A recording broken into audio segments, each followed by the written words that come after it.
Welcome to the Fourth and Forever podcast. I am your host, Josh Kirby, and let's get into it. Last night, the Baltimore Ravens played the Buffalo Bills in Buffalo, and I have to give credit where credit's due. A stunning comeback by the Buffalo Bills with about less than 10 minutes down. I think it was about 10 minutes down there, 10 minutes left. They were 15 points down, and they were able to make a roaring, amazing comeback, led on the back and the arm and the legs of Josh Allen. Man, he showed this game why he was MVP last season. And no matter how I think, even though I think Lamar should have won it last year, Josh has earned every bit of respect he gets because he's truly a baller. He's a gamer. We know we should know better that we couldn't give that team an inch, and we kept giving them inches and inches and inches. And eventually, those inches turned to touchdowns, and those touchdowns turned to a victory. Let's talk about some issues I saw, glaring spots on our team. Once again, no pass rush. We had trouble getting anybody in the backfield. I don't know what we're going to do there. If Mike Green's the guy, cool. If Odafe Owe can repeat what he did last year, cool. Madubuike was getting pressure up the middle, but overall our other big boys were getting gassed fast. And that's something as the season goes on, hopefully will no longer be a non-factor. I think we're rotating out, trying to figure out who's going to play alongside Roquan. I think we know who we're going to put there. I think Teddy Buchanan has clearly shined as the best guy to put out there. I think his football IQ is very evident when he's out there. He's near the ball. He's following through on plays. I think Trent Simpson is a little faster, but I think overall Buchanan, has a better eye for the game, and I think that would be something that would be more beneficial. But yeah, our defense really lacked there. Worried about Jair. I love the signing, but we got him for cheap, and the Packers did move off him. I don't want to say he's washed, but that was not a good week one showing. Hopefully he'll be able to get it together. Hopefully it's just week one back. He didn't play a lot of games last year. He's still trying to get acclimated again. So I can hope for that. But Awuzie looked really nice. I was shocked. He very much came in and he's earned that spot on that defense, being in multiple plays, almost coming out with an interception. To me, that was a really bright spot on a defense that I think struggled. Obviously, I think Marlon played great, Hamilton played great, Roquan, all of our normal big names played great. Starks looked really nice out there. Wiggins had a phenomenal showing, but us not being able to give a pass rush is really putting a lot on our DBs. And it's not fair to them. They shouldn't be running around the whole field trying to cover these receivers that are pretty quick, pretty talented. And as we saw, props to Keon Coleman for balling out. I was a fan of Keon Coleman last year. I picked him up in a lot of fantasy leagues last year in his rookie season. He couldn't quite get his footing until late in the season, so he was a bad fantasy pick. But I still liked him. I have him on a bench in 2 leagues because I figured he would have a good showing some point this season. And another full off season with Josh Allen, I think he's maturing into that player that I've really expected. So props to him having a day. That was great for them and made our DBs look rough. But I think him and Wiggins had a good battle all day. So I'm not going to put the blame on us not covering him. I think that was not the glaring issue. The glaring issue overall was not getting a pass rush. Henry fumbling, which is not going to happen that often. That wasn't the game decider, but it was a big enough momentum swing that it hurt us. And then Ty Lue missing that extra point was rough, but he made all of his other kicks. I'm not really worried. I don't want to harp on those things too much. Those are little things that we can clean up as the season goes on. We were playing a close to perfect game up until those little instances, and then once again the pass rush I think was an issue all day. But overall, I don't hate how the game started and how the game was going. But let me talk about some more bright spots before I get into, I think, the glaring negative. First, Zay had a day. Zay Flowers, what was it? It was 7 receptions, 143 yards, and a touchdown. Zay looked good. He was shifty. He was quick. He looked so much like the receiver that we drafted and was hoping he'd become, and I think he's really coming into his own this season. I think that was the brightest spot on our offense. Obviously we knew Lamar was going to do his thing, and he did. Derrick Henry did his thing. Besides the fumble, he looked great. I'm not going to have any fault against him just for one fumble when he did more than enough to put us in a position to win. But Zay, he showed up. He really showed up. He showed up big, and I'm very hopeful for what the things that come, because he looked like he came with a purpose this season, and I'm excited to see where that goes. That, to me, I would say Derrick Henry's still looking the same as last year, and Lamar's still looking just as glorious and amazing as he always looks. Too bright. That's probably the biggest takeaways I'll take from this game. But I think the elephant in the room for all Ravens fans is, when I made my predictions for the season, I said if the Ravens don't win the Super Bowl, we would have some big questions with a needing of immediate answers. And I think one of those questions that we've been having the last few years, as success has not come the way we would like it, is it time to move on from John Harbaugh? And that's a rough one, because I will say when Harbaugh was hired in 2008, that was when I started getting, I think, my biggest fandom of football. I think I was finally at the age where I was really understanding what was going on. We had Harbaugh and Flacco coming in, so it's really when my fandom started to hit that next level. I wasn't just sitting there watching with my dad. I was paying attention. Which I feel like at every fan, you had that moment where you went from, oh, I'm watching it, to watch it, to, oh, I'm really paying attention. I know what's going on. I'm enjoying what's going on now that I know even more. But I looked up stats last night after the game.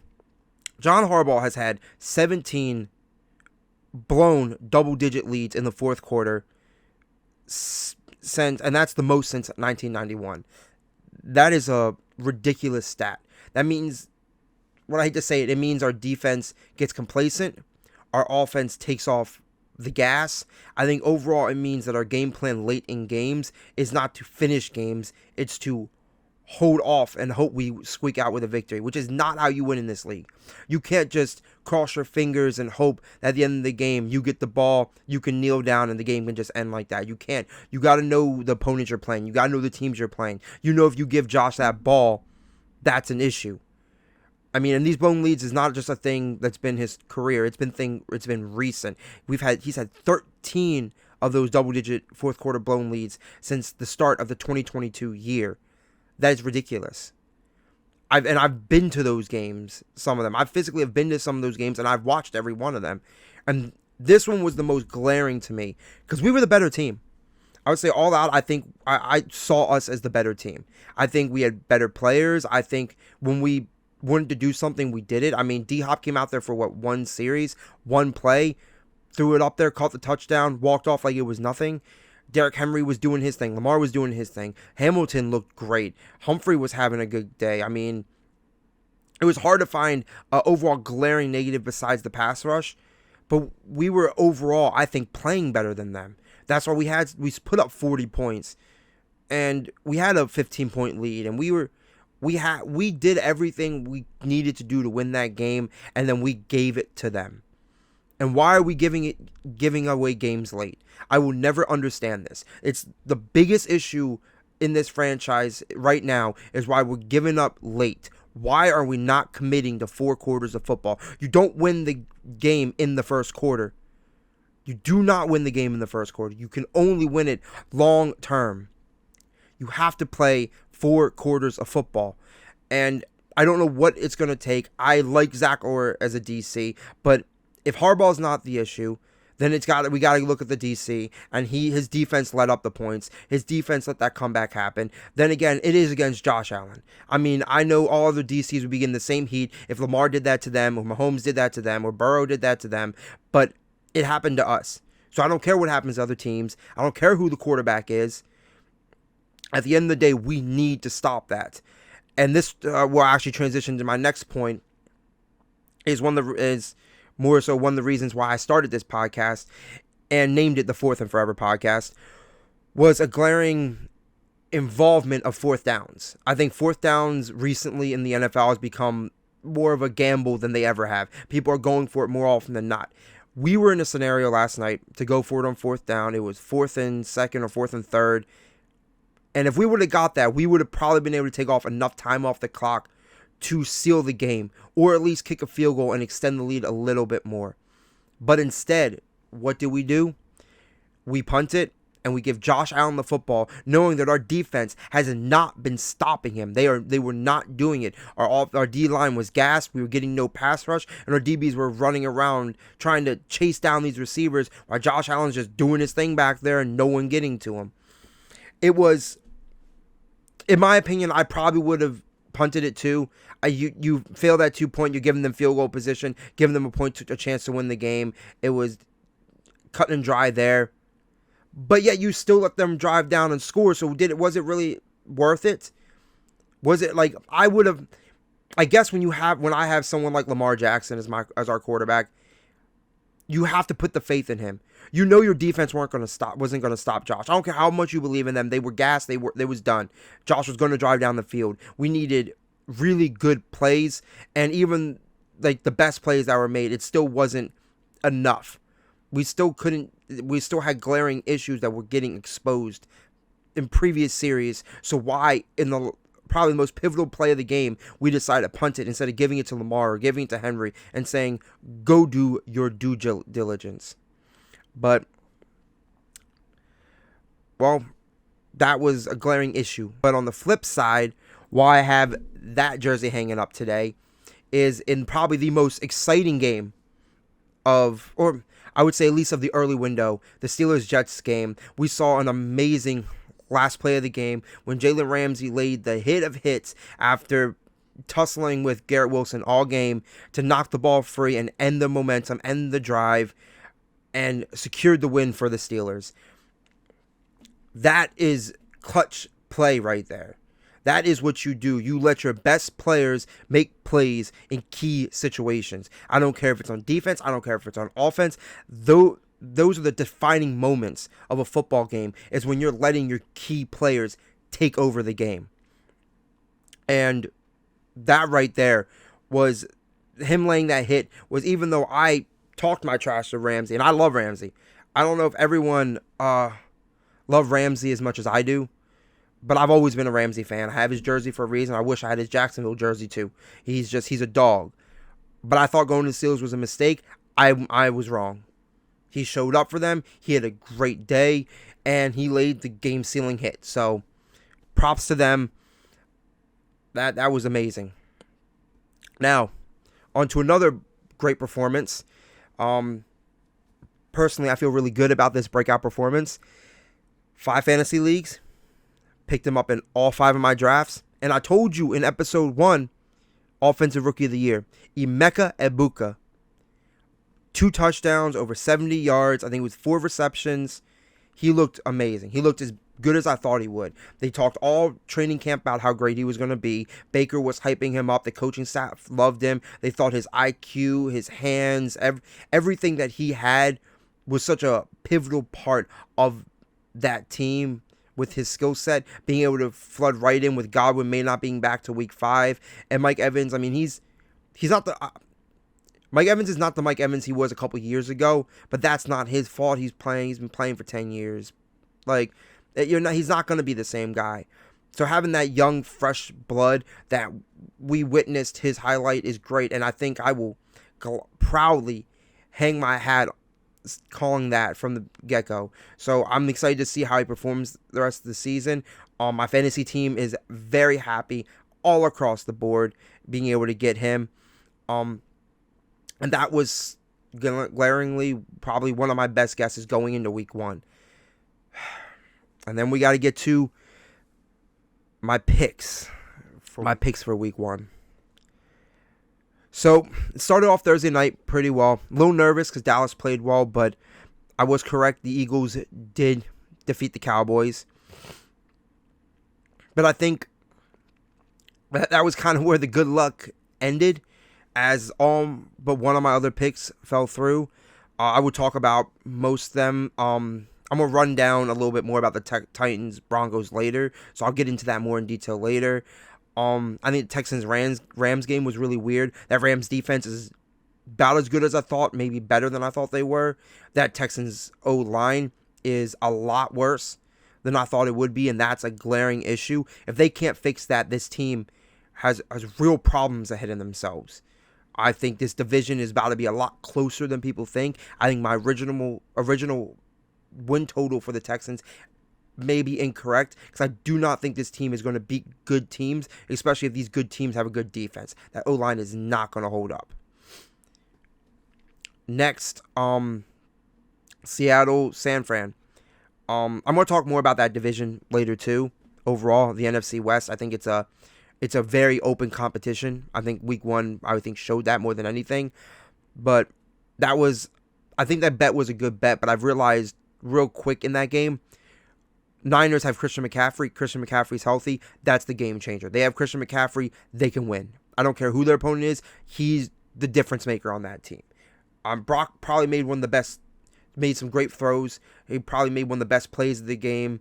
That deep ball to Ricky Pearsall to score that. I'm pretty sure it was the go-ahead touchdown or the lead, or to put up to 20-13 maybe. I think that's the play I'm thinking of. Pearsall looked really good. I don't know if he's a wide receiver 1, but I think he's really established himself as the top wide receiver in that room right now until we see what Ayuk's going to be when he gets back. George Kittle getting hurt was not okay. That really sucked for them. But like I said, Christian McCaffrey, he was that offense. It's so different with him in there and not in there, that they should really hope he can stay upright. Because if he can stay upright, this team can win 10, 11 games just with him. Now, on the other side, Seattle. Man, Seattle, that was rough. But I'm not blaming Darnold for that. I think Darnold played relatively good for what was getting thrown at him. I think that offensive line needs improvements. I think Kenneth Walker is not the man he was 2 years ago. I think going forward, Zach Charbonnet should be getting a majority of the carries. He looks like the better running back. I think receiving targets, I like Kupp, but he's definitely lost a step. I like Jackson Smith. He skilled, fast, but he did have a really poor fumble. I think that team needs to tighten up a little more on offense, but that defense is every bit as good as I thought it would be, and that defense gave San Fran problems, and they're going to give teams problems. I still only had them winning 10 games this season, and I'm not shying away from that. I think they're a team that is good enough to win 10 games, but I think the division breakdown may be a little different. I really think it's hard to justify how that any of these teams to win this division after week 1 showing, when I think all these teams had some glaring holes, but also in some factors had really good bright spots. I am sorry, Commanders fans. I apologize. I was wrong. The Giants were not going to upset you week 1. They did not do exactly what I thought they would do. But I will say on the flip side, they played okay defense. They held you guys to 21 points, and I have to say that defense on the back end is still a little shoddy. But that front, that D-line, that thing's going to be a problem long term. And I think the Commanders, I like this showing, but I don't think it was a great week 1 showing. I think there was they got off tempo on offense a little bit. I think there were certain moments where I feel like they weren't sure. Some things were a little more. Just looked at the team overall with figuring a lot of things out still. I think long term that won't be as much of an issue. I think the bright spot was Debo looked better than I thought he would. I apologize to Debo. Sorry, I was wrong. You looked like you're going to be a really good player for them. I think I missed that completely. I was right about the rookie running back. He had a really great showing. Jane Daniels is still the truth. I like him. I'm still higher on the Commanders. Now, I won't completely apologize. I'll apologize for this instant, but I still think you guys are a great team. I still think it's a 12-5 team, but I also think that this team, being the oldest team in the NFL, which a lot of people probably didn't realize it, but they are the oldest team going into the year, you got to figure out that defense because you're going to play some tougher opponents. The Giants will not be the toughest opponent you play this season. And if you can't figure out how to bully bad teams, how are you going to beat the good teams? Because I think this score should have been greater. It should have been greater. It took you too long to score the points you scored. And on the flip side, I think the biggest issue with the Giants is Russ ain't got it. I don't know why halfway through the game you didn't pull Russ and put Jameis out there. I understand not throwing the rookie out there halfway through the week 1 game, but why Jameis wouldn't have came in there to relieve Russ when Russ was not playing well at all. Russ was 17 for 36, 168 yards. His overall quarterback rating was a 61.86 against a defense that wasn't that good last year, and I don't think put a lot of work into being a better defense going into this season.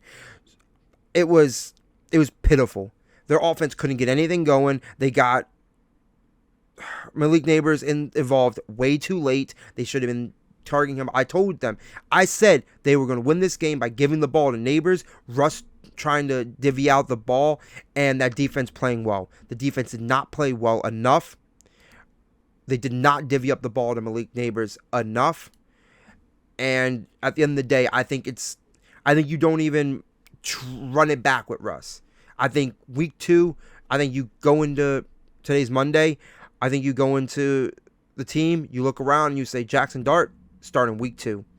I don't care who the opponent is. I don't know who they play week 2. Doesn't matter. I think it's time to get him out there because you got to know what you have with him now. This team is not going to win with Russ. I think week 1 was glaringly obvious that this team is not going to win with Russell Wilson. So put the young kid out there, see what he can do. He might be able to bring a little life to this lifeless offense because you got playmakers.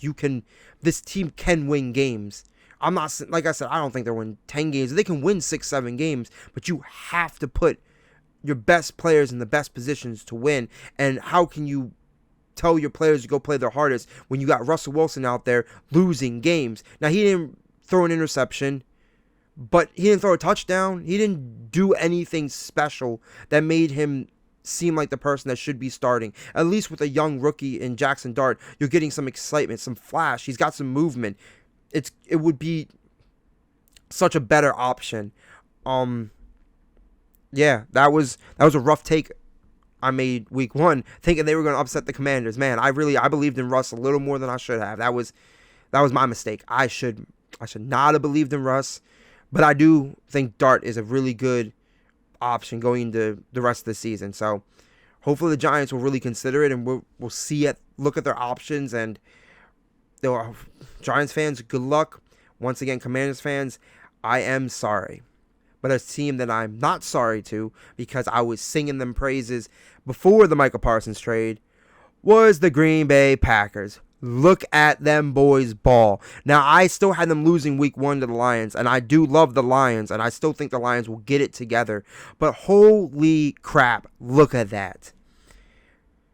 Jordan Love was slinging it all over the field. Josh Jacobs was extending his touchdown. I think it's 8 or 9 straight games with a touchdown.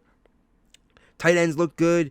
Defense looked good when Parsons wasn't out there. And then when Parsons was out there, he got a sack and he got some pressure. They were moving him all around that defense. So they had a plan for him. They brought him in the building. They said, you were going to do everything and you were going to be an impact player. But they didn't want to rush him out there, which I think any team at that point had to expect. He wasn't going to play the whole game. But he let his impact be known, and as the season goes on, he will be very impactful with this team, with a defense that was already really getting good push and good plays. Yeah, I'm so high on the Packers. I'm still got them winning the division. I still think they go to the Super Bowl. I'm very, very happy about how their week 1 started. I think they put the whole league on notice, saying we are legit, we are here. We're not just going to be a 7th seed wildcard team anymore, because they're way better than that. Quick point about the Lions. They have a new offense coordinator. They have a new defensive coordinator. It takes some time to get things running. I think they have a lot of great pieces. I think they have a really good team. They have some new guards on their offensive line. Got to figure some things out. So I'm not worried about the Lions yet. But if the Lions can't figure this out soon, they got some tough games ahead. They play Baltimore in a few weeks. When they play Baltimore, it's rough. When they play us, we're going to hopefully be back on track and getting some wins. And it's going to be probably a really tough game for both of us. I actually be going to the game, so hopefully both teams will be playing at their best and we can still get our win. But either way, I think Lions really have to figure it out soon, or this season could get away from them. I already have them making the playoffs as a wild card team, but you don't want to, in an NFC where I think it's who can make the playoffs is so up in the air, because I think there's so many teams that are so close to each other where I think the top is not super set. I mean, I probably put Philly as the top team in the NFC, but I really think even after this weekend, I think all the other teams are just all the good teams are kind of balanced out. I think any team could beat any team right now in the NFC, except for a few. But we're not going to bash too many teams today. I don't want to. I already made a really bad take about the Commanders last week, and I did enough bashing of the Saints last week. I don't want to do that this week. Well, that leads into some praises. The Steelers versus the Jets. Best game of the 1 o'clocks. That was amazing. That is everything a football fan wants. Quarterbacks dueling it out, big plays, big touchdowns. That is why you love football right there. Seeing the 41-year-old Aaron Rodgers slinging 4 touchdown passes. Justin Fields playing the best game of his career, looking like a franchise quarterback. That was a prove-it game for both teams. Now, I don't want to overreact at all. I still am not wavering on my picks for either team. I think both rosters are really good, but I think both teams are still held back by different disadvantages. I think the Jets... Now, Aaron Glenn might be a really good coach, but I think there were some coaching blunders here and there, very small little things that he'll clean up as the season goes on. So I don't know if he's the guy there, but I do think he's establishing a really tough culture there. They're running the ball better than they have in the last few years. They were able to get Garrett Wilson involved. That defense made some good plays. It was Rodgers' day. This game was all about Aaron Rodgers coming back to the team that disrespected him, to a team that's been disrespected all offseason. There was a whole bunch of narratives going into this game because of Justin Fields playing for the Steelers last year and Rodgers playing for the Jets last year. And I don't think a lot of questions were answered in this game because I had the Steelers winning, and I thought Rodgers was going to have a really good game because when Rodgers has a chip on his shoulder, he has a little extra oomph or reason to play the game and to ball out. He typically does. I'm not shocked. I'm very pleased with how that game went because it was so entertaining. But also, like I said, I'm not going to overreact. I think I still don't love either defense. I think when you see two teams putting up that many points, when one quarterback's 41, and he was rolling and bouncing around a little bit, but he's still not the Aaron Rodgers of MVP years. But he can still sling it. And then Justin Fields, who most people label him as should be a backup, balling out on your defense. That's my problem with this game. Was it a great game because of the quarterback matchup, or was it a great game because both teams are good teams? I think it's a very confusing thing to look into when I really like how the game went, but I don't know how it's going to go. So I think we have to continue the season, see how things play out. I'm excited to see how things play out. I'm excited to see how the Steelers do. I'm excited to see how the Jets can perform. If Justin Fields can keep this up, because if Justin Fields can earn his shot as a franchise quarterback and a long-term starter with the Jets, I would be thrilled. I liked him with the Steelers last year. I think they should have stuck with him over Russ last year. I'm really happy for him. He seems like a really good guy. He seems like he's been through a lot in his NFL career so far, and if he's found a home with the Jets, more power to him. I guess as a Ravens fan, I saw the bias. I'm not going to be hyped on the Steelers no matter what. I think we got to see a few more games, see how everything clicks and gels. I will say Joey Porter Jr. going down with an injury is going to be significant. We're going to have to pay attention to that. But I think the addition of Ramsey has really improved the outside of their defense, so that was pretty good. So now, that was probably one of my favorite games. Now a game that pained me so much.